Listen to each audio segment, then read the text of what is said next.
Hello, I'm Tao Tao. Generic YouTube intro stuff. Anyway, with this video here, I want to show everybody, or like the people that don't know already, the easiest ways to do damage in Genshin Impact. It doesn't matter if you're fighting a boss or if you're fighting a just like, you know, many mobs or stuff like that. This is a little bit more leaning on towards the one-shotting bosses and stuff like that. But wait, let me change this to that. There you go, easy. It's leaning more towards one-shotting bosses, but it can still do damage on mobs, overworld and stuff like that. That's why I have full Hydro set as opposed to Hydro and Noblesse, right? Because basically this will make my charge and normal attacks do a bit more damage when I switch into my E stance. The reason why I'm saying that this is a bit more oriented towards one-shotting bosses is because I'm running Clay and double Pyro for the resonance, but I'm running Clay with the Dragon Book, which basically gives 48% attack to your DPS if you switch into Clay and then back to your DPS, right? If you don't want to run this and you want a more volatile team, I would recommend, if you have Xiangling with a half Pyro and half Wanderer troop set, and Elemental Mastery weapon, which is I believe it's only a summonable weapon. Anyway, I'm not saying that this is a free-to-play guide or that this is anything like that. I'm just gonna show what is the easiest way to get damage out, to dish damage to enemies in this game, right? So the way I'm running my Xiangling is with Elemental Mastery, because you have to keep in mind that in this game there are, what, 7 elements, out of which 4 can create elemental reactions, right? So let's say, for example, Vaporize. Vaporize is when you apply Pyro to an enemy and then you go with a Hydro enemy and apply Hydro element to it, which creates an element reaction, which is Vaporize, or the other way around. Or you can have Melt, which is Pyro with Ice, right? So with Cryo. Whichever way you do it, well, basically if you apply Cryo first and then apply Pyro, that's called Melt, but in the community I believe it's called Reverse Melt if you apply Pyro and then apply Cryo. So Cryo onto Pyro is Melt and Reverse Melt is Pyro into Cryo. Anyway, if that's a bit confusing, I'm sorry, but anyway, the way I build them, okay, their constellations, their constellation don't matter, right? The constellation is pointless, it doesn't matter anything. What I'm using Clay for is the book and the fact that she's Pyro. You can simply swap that out to any other book user or any other like catalyst user rather, and put the book on it. The reason why I chose Clay, because I have Clay and I want the elemental resonance. If you prefer the elemental resonance and some cheap damage from your support, I would recommend Xiangling. Bennett, because he's a buffer. I run him with full Noblesse and Oblige. Again, the level doesn't matter. The level of the artifacts doesn't matter. It's just for the set bonus. The weapon, it does matter, because I want Aquila Favonia. His buff, right? His ultimate buff is based on his base attack, right? So the higher his base attack, the more buffs, the more actual attack is gonna give as buff, right? Through his ultimate. So that can only be obtained through base attack from the weapon or level ups, right? And other than that, I am using Sucrose. Now, it doesn't have to be Sucrose, but she has a slight edge over any other Anemo character. The reason why it has to be an Anemo character is because it needs to be able to use a Viridescent Venerator set, but also Swirl. So because the Anemo characters can Swirl, be it Sucrose, be it Jean, be it Venti, or the Anemo Traveler, which is not Anemo in my case, but whatever. She takes the cake because of her talent, where when Sucrose triggers as a swirl reaction, all characters in the party with the matching element have the elemental mastery increased by 50 for 8 seconds, right? So that means if I go out there and I shoot at, let's say, I will demonstrate it in a second, but if I go out there and I shoot at a Ruin Guard, and I put, let's say, in my case, because I'm going to be running Childe, if I put Hydro on the Ruin Guard and then I proc Swirl with her, she's going to give my Childe 50 elemental mastery, but on top of that, right, she is going to transfer 20% of her total elemental mastery whenever she uses E on the enemy, right? So the reason why she takes the cake is because you can just put a lot of elemental mastery on her and she will transfer it to your DPS, right? To your whole team rather. But the reason why your DPS benefits most out of it is because, as I've explained earlier, you have elemental reactions in this game, right? So I'm gonna be applying Hydro with my Childe, and then I'm gonna be swirling it with Sucrose, which, by the way, the reason why you want full Viridescent Venerer set is because increases swirl damage by 60%, that doesn't matter, but it decreases the opponent's element resistance to the element infused with in the swirl by 40%, right? So that means that if I apply Hydro to them and I press E with Sucrose, not only is she gonna lower their resistance to my DPS's main element, which is Hydro, but she also transfers to me, I believe, like 197 total elemental mastery for 8 seconds, sorry. So why 190 or something like that? Because she transfers 20% of 735 is like 140, and then another 50 from this, because I'm gonna be swirling the enemy. I'm gonna be swirling Hydro into the enemy. Now, it doesn't have to be Childe. I just choose Childe because it's a bit more satisfying to one-shot him with him. It can be your Ganyu, it can be Diluc, or it can be just any other unit that has an element that is infusible onto the enemy. It cannot be, unfortunately, it cannot be Geo. Geo does not, you cannot apply Geo onto the enemy and then infuse it, right? You cannot do that. You can't swirl Geo into the enemy.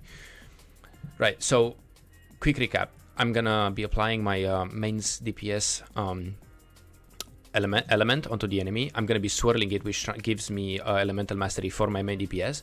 I'm gonna be going into Bennett to use my ultimate for the buff. I'm gonna be going on to Claire, and you can use Claire to apply Pyro with as well, but just using Bennett's ultimate and then maybe his E will already apply it. And I go to Claire and then I switch back into Childe, and then I'm gonna be ulting. So that will basically stack up everything onto my my Childe. So he's gonna get like a lot of attack from Bennett's ultimate, 48% attack from Claire's book, and then the elemental mastery from Sucrose. Right, so now I just need to find a one of these. Okay, no, not that guy. Right, I'm just gonna go to Dunyo Ruins.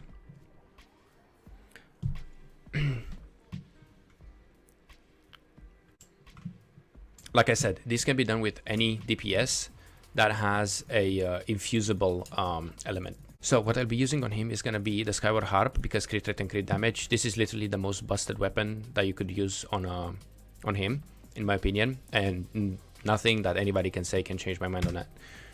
And his artifacts, full Hydro set. Now, sure, these are like great artifacts, and I have pretty high stats and stuff like that, but that does not matter. You can literally do this, and it's basically free damage, right? That's what I'm trying to show everybody. How to get free damage by just swapping around a little bit. If you don't have the Skyward Harp, obviously you can very easily use the Rust for this.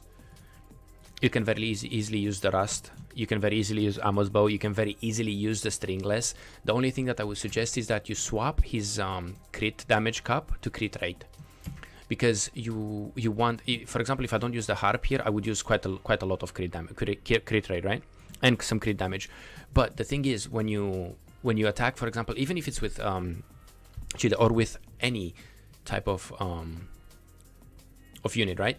You want more crit rate over more crit damage. Like, sure, it's nice to see, for example, 20% crit rate and like 500% crit damage, right? And that one hit in maybe 20 that you're gonna land is gonna feel so satisfying. But that is extremely unreliable. And like, even on my Diluc, for example, I chose to run crit rate artifact over crit damage because I was running with 70% and 160% damage. And even then, he would just not crit for like 4 or 5 times in a row, which is damage loss. I did not make up in damage by, or you can even crit, for example, when you use his ultimate, right? So let's say you crit 10 hits in a row, right? But then when you actually want to use his burst with ultimate, instead of like critting, you just don't, right? So that's why I choose crit rate over crit damage on pretty much any unit that I run, with the exception of perhaps units like Childe, if you are focusing a bit more onto his melee stances, because his attack rate is just so fast that it doesn't matter if he doesn't crit sometimes. It just feels really unsatisfying if you don't crit with his ultimate though, but that's besides the point. So anyway, these are gonna be my my Childe stats. Right, so apply my Hydro, swirl, Bennett ulti, apply the thing, switch into Claire, switch into Tartaglia, stance, change, and then ult. 260,000 damage there, just by swapping around my units a little bit. And now this works on just mobs as well. You just don't need to swap to Claire necessarily, right? Clay is more for like, you swap into Claire when you declare, unless you plan to do like a big burst. You don't need to be running with Clay either. You can simply run around with Shangling, which will benefit your overall damage to like mobs and stuff like that a bit more. This can be used with anything. Just swap out your DPS. Swap the DPS to literally anything except obviously Geo units. You can have your Mona there. You can have your Keqing. You can have your even your Shinkyu. You can have anything, as long as the element is infusible. You can have your Diluc, you can have your main DPS Amber even, right? And your gear does not have to be that good. Your artifacts don't have to be that good. Your weapons don't have to be that good. You can simply get damage by simply swapping. This.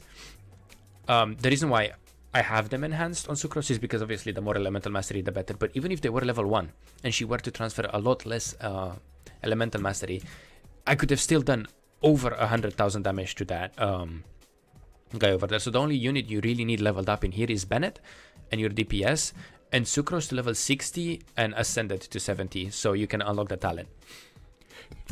The gear on Bennett is irrelevant. It doesn't as long as it's Noblesse Oblige, it can be level 1 anything. Obviously, if you want to level it up, it's obviously better, but this can even be a low investment team, right? Your Claire's gear doesn't matter because she's just there for the book. If you want to run somebody else and you have them built, even better. Your Bennett's gear doesn't matter as long as it's Noblesse Oblige and you have your best weapon on him and your his highest level possible, and obviously his ult talent leveled up. Your Sucrose's level needs to be 60 and Ascended to 70 to unlock the passive. Her gear doesn't matter. Her gear's level doesn't matter as long as it's level as long as it's full Viridescent Venerer for this passive here. Obviously, if it's enhanced, it's better. And then obviously your DPS's gear kind of matters.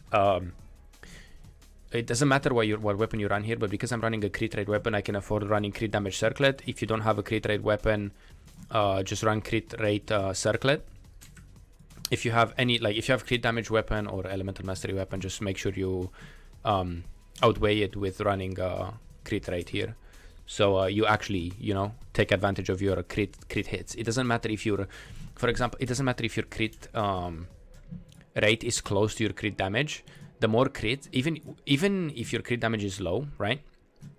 You prioritize crit rate over it, because even if you're like, even if my crit were to be crit damage were to be 55 here, every crit would be higher than a non-crit, right? Does that make sense?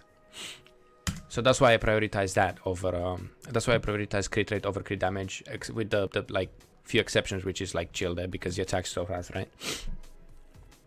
So yeah, you just need your DPS build. It doesn't matter how much you build it, right? It doesn't matter how good or how bad you are. This is literally free damage. This is how you get free damage in Genshin Impact. And if you guys have any more questions or are confused about something, you can feel free to just follow me on, like go on Twitch and follow me there. And I stream pretty much every day, and you can ask me any questions there, and I would be more than happy to demonstrate it to you on stream or explain to you in more details and stuff like that. Thank you so much for watching, and hope to see you guys next time.